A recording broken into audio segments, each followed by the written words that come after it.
In Chapter 30 of Boruto 2 Blue Vortex, the political noose finally tightens around Shikamaru's neck. Lord Kobu has backed him into a corner, demanding answers, demanding surrender. It seemed as if Shikamaru had an escape route, something prepared for this very moment, but Koji had other plans. He had Inojin hijack Kobu's mind and gave him an order: end Kobu's life. Is this the cost of saving the village? Must they become murderers to save the future? Or will Boruto have something to say about it? A lot is happening, which means there's a lot to discuss. So let's just get into it. The person on the cover is Mamushi, and the title is Nuisances. There's also some side text that isn't on the English version of the cover, which says Mamushi continues to multiply. Boruto and the others work hard to whittle away at their numbers. But we then also have the side text on the first page of the chapter, which says Team 10's effort overwhelms Mamushi, but when they let their guard down, he multiplies even faster. The chapter then opens to Mamushi laying face down on the ground. He's still alive, but he's angry.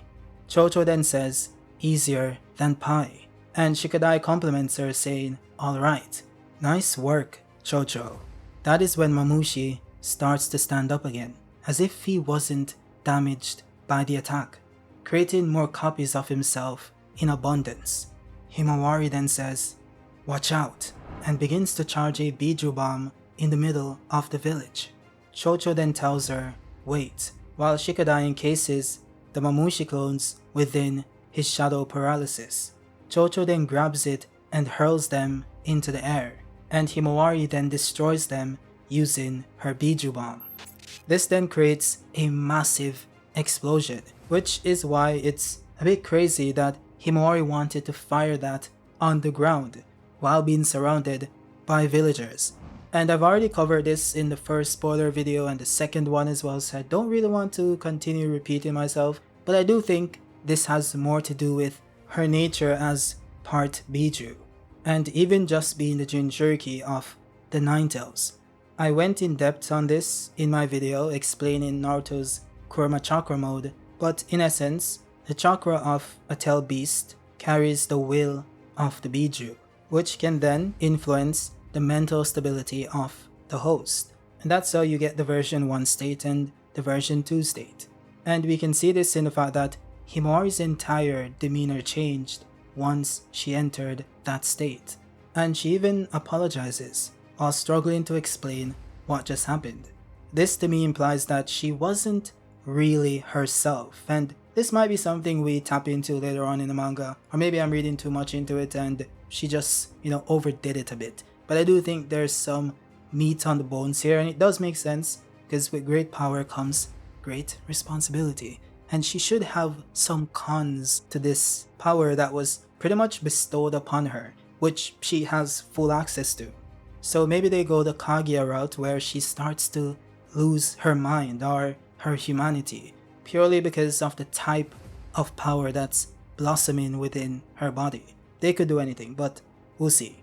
Now after Himawari apologized and was like, sorry, that was, Shikadai then said, you just my ass.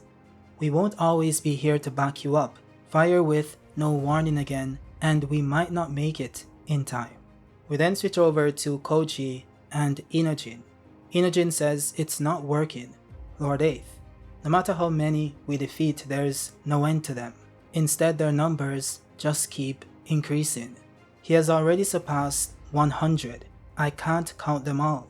We then switch over to Kobu and Konohamaru.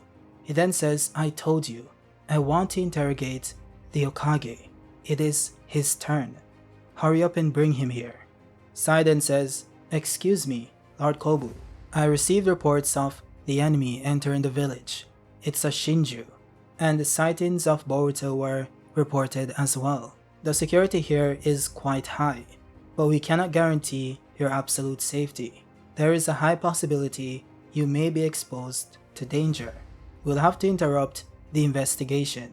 It would be best for you to move to the evacuation area. Kobu then says, can you explain in more detail what kind of threat we are to expect? What are their goals? Sai then says, we are currently investigating. If the opponent is a Shinju, the threat level is unknown. Kobu then says, is that so? I will resume my investigation as planned. It is too early to evacuate. Hand over the Okage. We then switch to Delta, hovering over the village. Sarda then arrives and says, Delta, can you see anything? Delta then says, I can see them alright. There is a lot of them. Sarda then phones in and says, this is Sarda. My current position is north of Sector B. Mamushi has been spotted. Now engaging. Shikamaru then says, hold on Sarda. The other teams too. Everyone, listen up. I wanted to eradicate Mamushi while his numbers were few, but it seems like that won't be easy. Right now he's multiplied too extensively, and his scope is too vast. It is safe to say that the battle has progressed to the next phase.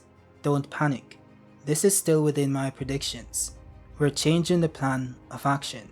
Thankfully, there haven't been any reports of civilian casualties. The only substantial damage so far has been small-scale property damage. It's just like the information I received before. It is safe to say that anything other than his target is of low concern, as long as we don't attack him first, that is. Shikamaru is then cut off by the sensory unit. Lord 8th, you have been summoned by Lord Kobu. Please proceed to the interrogation room immediately. Shikamaru then says, sorry, I'm a bit busy. Can we do this later? Lord Kobu then chips in saying, Lord Okage, no, Mr. Nara Shikamaru. Which is kind of funny since it's like he's already saying that he's no longer the Okage. But anyways, he then goes on to say, this goes without saying, but I'm here as the substitute for the daimyo of the Land of Fire. My orders are the will of the daimyo himself. If you understand, you'll do well not to make me wait any longer. Present yourself at once. Shikamaru then says, with all due respect, Kobu, this is an urgent situation. The village is under attack. Kobu then says, you still don't understand. I'm telling you that this takes priority. Or do you mean to tell me you intend to disobey the daimyo's orders? I think doing something like that will be much more detrimental to the village. Now Boruto then checks in, telling Shikamaru that he cleared out the southern section of Sector D and is planning to regroup with Team 10 in the south. Shikamaru then tells him once you regroup, stand by for a while. Wait for further commands.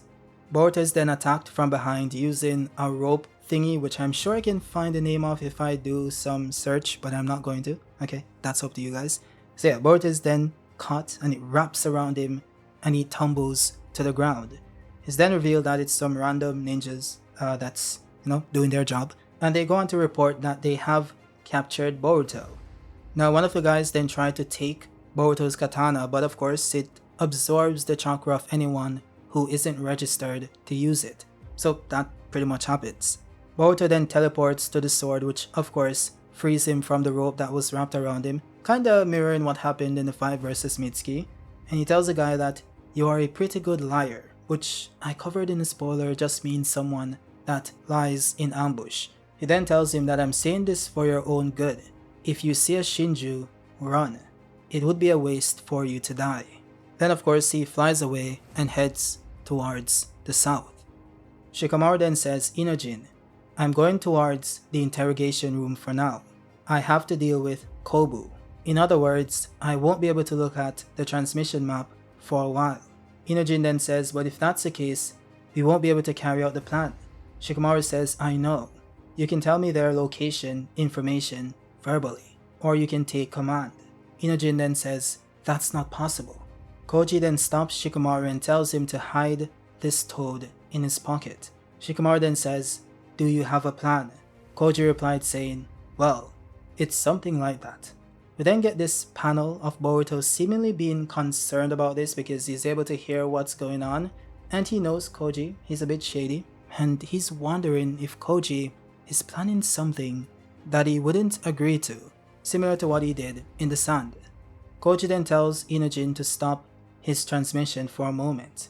First, they need to overcome the obstacle that is Kobu, and to accomplish that, Inojin will have to use a different jutsu.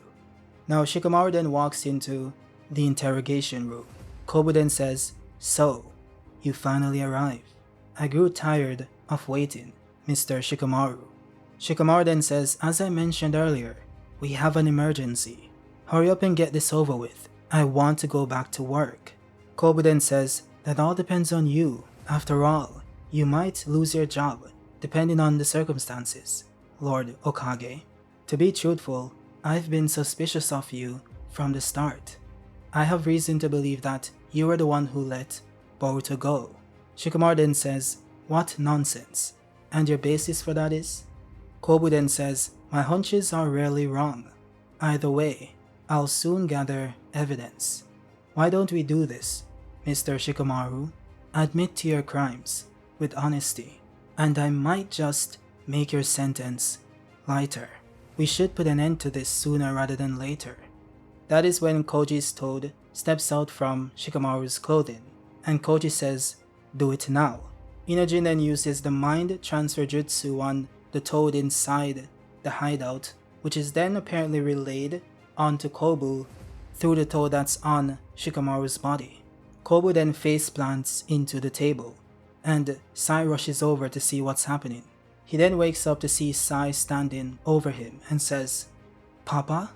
Inojin then catches himself and says, Part of my head feels a bit dry. My hair, that is." Shikamaru then thinks to himself and says, "This is mind transfer jutsu. Inojin. He took over Kobu's consciousness." Koji then tells Inojin to step outside. Inojin, of course, now piloting Kobu's body, says, "I'm kinda tired of the questioning. Let's take a break. I need some fresh air." He then tells Sai to stay inside. "This is an order. I'll be right back." Koji then tells Inojin to go up to the roof, and of course he goes up to the roof. He then says that he doesn't really know what Koji is planning, and isn't this dangerous? Mamushi could pull up at any moment and attack him, and what can they do to protect this person? Koji stays silent for a moment and then says, "End Kobu's life." Inojin then panics and says, "Huh?" We then skip back to Sai and Shikamaru says, "Sai, sorry, but I've got to go. I have work to do." Sai then says, "Wait, Shikamaru, explain. What are you having Inojin do?" I'm surprised myself, but I confirmed it when I looked into his eyes. That was Inojin's mind transfer jutsu. Tell me, Shikamaru, what is going on? We then skip back to Koji telling Inojin to jump off the building if you have to. You can show him in a panic as Mamushi attacks, as long as you kill him. Inojin then says, "Hold up, this is a joke, isn't it?" Koji then replied saying, "Listen, there is no time for questioning the morality of this situation. Think about it rationally. It can't be helped. Kobu is fully our enemy.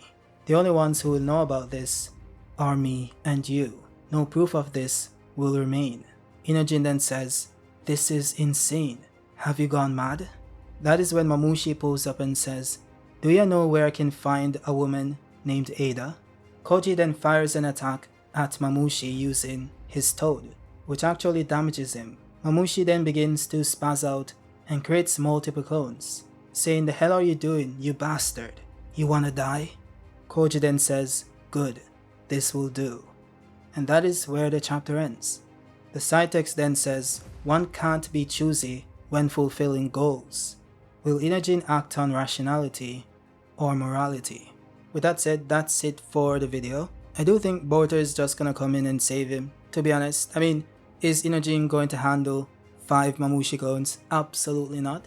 But maybe we get to see him make the decision to either save Kobu or feed him to Mamushi. And to be honest, I'm kinda in the middle. Maybe it'll be okay because this guy's kind of a prick. I don't think he's doing anything out of genuine care for the village. Based on how he presents himself, he seems a bit egotistical. But also, he is doing his job, and that's what he should be doing, and it makes sense why he would be concerned about this. So, I'm a bit 50-50. But also, I don't know if this is the only choice. They could have Sarada use the Sharingan to Genjutsu him to erase his memory or control him to do what they want him to do. I don't know why that isn't presented as an option, but maybe we'll see what happens. But yeah, I'll see you guys on the next one. Peace.